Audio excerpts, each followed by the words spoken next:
हमारी बॉडी में different changes होते रहते हैं। जैसे कि हम देखते हैं कि प्यूबर्टी एज पहुंचते ही बॉयज़ और गर्ल्स में डिफरेंसेस अपीयर होना शुरू हो जाते हैं, यानी सेकेंडरी सेक्सुअल कैरेक्टर डेवलप होना शुरू हो जाते हैं। तो ये कैरेक्टर्स का डिफरेंशिएशन कौन सी चीज़ें हैं, कौन सा सिस्टम है जो इसको डेवलप करता है। इसके अलावा हमारी बॉडी में डिफरेंट सब्सटेंसेस का एक नॉर्मल अमाउंट भी बना है, जैसे कि ब्लड के अंदर शुगर का मेंटेन होना, साल्ट का मेंटेन होना, वाटर का एक लेवल पर बना रहना। ये कौन सा सिस्टम है, कौन सी चीज़ें हैं जो इसको मेंटेन रखती हैं। इसी तरह से बॉडी की ग्रोथ और डेवलपमेंट को कंट्रोल करना, डिफरेंट सेल्स का एक दूसरे के साथ मिलकर काम करना, हर सेल का स्पेसिफिकली अलग अलग तरीके से काम करना और फिर उनका एक दूसरे के साथ कोऑर्डिनेशन बनाए रखना, ये सब काम कौन करता है। तो बॉडी का जो कंट्रोलिंग सिस्टम है, कंट्रोल, कोऑर्डिनेशन और इंटीग्रेशन जो हमारा सिस्टम है, इसके लिए दो सिस्टम हमारे बॉडी में काम करते हैं। एक है नर्वस सिस्टम और दूसरा होता है वो है एंडोक्राइन सिस्टम। नर्वस सिस्टम का जो फंक्शन होता है वो लिमिटेड होता है, वो हर सेल तक नहीं होता है और उसका फंक्शन जो है वो फास्ट और क्विक होता है। लेकिन जो एंडोक्राइन सिस्टम होता है उसका जो फंक्शन होता है वो सेल टू सेल होता है, हर सेल तक होता है और लॉन्ग पीरियड के लिए होता है। तो एंडोक्राइन सिस्टम जो होता है ये अपना जो फंक्शन है वो एक केमिकल के थ्रू करती है जिसको हम हार्मोन कहते हैं। हार्मोन नॉन न्यूट्रिएंट केमिकल्स होते हैं। हार्मोन नॉन न्यूट्रिएंट केमिकल्स होते हैं जो बॉडी के डिफरेंट फंक्शन को और बॉडी के अंदर डिफरेंट फंक्शन करते हैं और ये अपना फंक्शन जो है करने के लिए, इनके लिए मतलब ये एक तरह से मैसेंजर काम करते हैं, यानी नॉन न्यूट्रिएंट केमिकल्स होते हैं जो मैसेंजर का काम करते हैं। यानी बॉडी के अंदर जो भी फंक्शन होना है उसका एक मैसेज लेकर ये जाते हैं। तो हमारी बॉडी में ये जो इनका जो सिक्रेशन होता है, जिन ग्लैंड से इनका सिक्रेशन होता है उनको हम एंडोक्राइन ग्लैंड्स कहते हैं। एंडोक्राइन ग्लैंड्स कौन सी होती हैं? एंडोक्राइन ग्लैंड्स वो ग्लैंड होती हैं जो अपना सिक्रेशन ब्लड में डालती हैं, यानी अपना सिक्रेशन अपने टारगेट तक पहुंचाने के लिए ब्लड का इस्तेमाल करती हैं, यानी अपने कंसंट्रेशन को ब्लड में डाल देती हैं।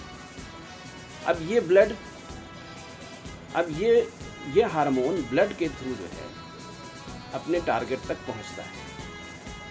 अब टारगेट में कौन सी चीज़ ऐसी होती है जो इस हार्मोन को पहचान लेती है?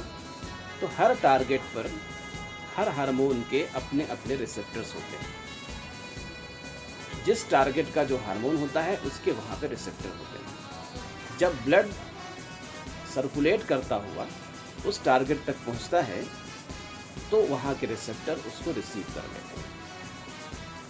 इसकी मिसाल ऐसे हो सकती है जैसे कि हम देखते हैं कि डिफरेंट प्रोग्राम होते हैं जो रिलीज़ की जाते हैं, डिफरेंट टेलीविज़न जो चैनल होते हैं अपने अपने प्रोग्राम रिलीज़ करते हैं। वो सारे के सारे प्रोग्राम वो कहाँ होते हैं? इन्वायरमेंट के अंदर अपनी जो है अपने जो प्रोग्राम होते हैं वो इन्वायरमेंट में भेज देते हैं। उनकी सब की वेव्स इन्वायरमेंट में हैं।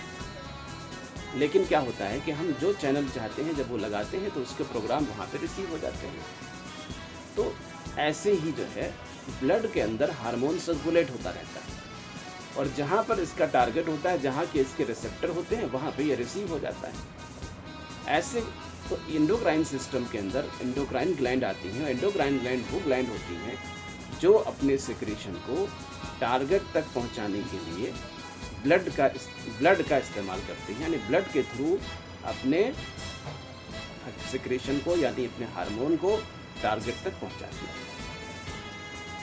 एंडोक्राइन सिस्टम की स्टडी को हम एंडोक्राइनोलॉजी कहते हैं। Study of endocrine system is called endocrinology.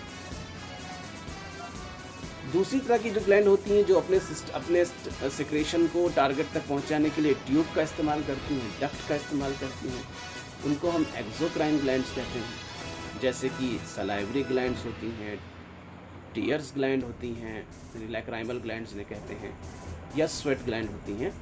ये एक्सोक्राइन ग्लैंड है क्योंकि ये अपने सिक्रेशन को रिलीज़ करने के लिए, टारगेट तक पहुंचाने के लिए डक्ट्स का इस्तेमाल करते हैं। तो ये एक्सोक्राइन ग्लैंड्स हो गया। लेकिन हमें ये पढ़ना है एंडोक्राइन ग्लैंड्स। तो एंडोक्राइन ग्लैंड से निकलने वाले जो सब्सटेंस होते हैं उनको हम हार्मोन कहते हैं। हार्मोन ब्लड में रिलीज़ होते हैं और जहाँ पर इनका एक्शन होना होता है, जहाँ इनका टारगेट होता है, वहाँ पर इनके रिसेप्टर प्रेजेंट होते हैं और वहाँ पर ये रिसीव कर लिए जाते हैं। इन जनरल अगर हम हार्मोन के फंक्शन को देखें तो हार्मोन के 7 फंक्शन बहुत अहम है, बहुत इम्पॉर्टेंट है, जो सामने लिखे हुए हैं। सबसे पहला फंक्शन है कि ये बॉडी के केमिकल कंपोजिशन को मेंटेन रखते हैं। हार्मोन बॉडी के केमिकल कंपोजिशन को मेंटेन रखते हैं। दूसरे, ये बॉडी के मेटाबॉलिज्म और एनर्जी बैलेंस को मेंटेन रखते हैं। बॉडी के अंदर डिफरेंट मेटाबॉलिज्म होती हैं और बॉडी का जो एनर्जी है उसके बैलेंस को ये मेंटेन रखती हैं। तीसरा काम ये होता है कि ये स्मूथ मसल और कार्डियक मसल्स के कॉन्ट्रैक्शन को भी कंट्रोल करते हैं। डिफरेंट हार्मोन है जो ये काम करती हैं। जब हम अलग अलग हार्मोन पढ़ेंगे तो उनके बारे में इसकी बात होगी, लेकिन इन जनरल ये फंक्शन हम हार्मोन के बता रहे हैं। चौथा फंक्शन है कि ये बॉडी की हीमोस्टेसिस यानी कि बॉडी के अंदर की हमारे ब्लड वॉल्यूम को मेंटेन रखने का काम करते हैं। और इमरजेंसी कंडीशन होती हैं, जैसे कि इन्फेक्शन हो गया हुआ, ट्रॉमा हो गया, या डिहाइड्रेशन हो गया, या टेम्परेचर घट गया या बढ़ गया, टेम्परेचर एक्सट्रीम कंडीशन हो गया। इस कंडीशन में बॉडी की इंटरनल एनवायरनमेंट यानी होम्योस्टेसिस मेंटेन का काम करते हैं। पांचवा फंक्शन है control the growth of development of tissues, यानी कि ये डिफरेंट बॉडी टिश्यूज़ के ग्रोथ को मेंटेन रखती हैं, यानी कि ये प्रोटीन सिंथेसिस को बढ़ा देती हैं या प्रोटीन फॉर्मेशन को बढ़ा देती हैं, जिस कहीं पर जो है ग्लूकोज की सिंथेसिस को घटा देती हैं, यानी डिफरेंट मेटाबॉलिज्म पार्टिसिपेट करती है, ये बॉडी ग्रोथ को ये मेंटेन रखती है।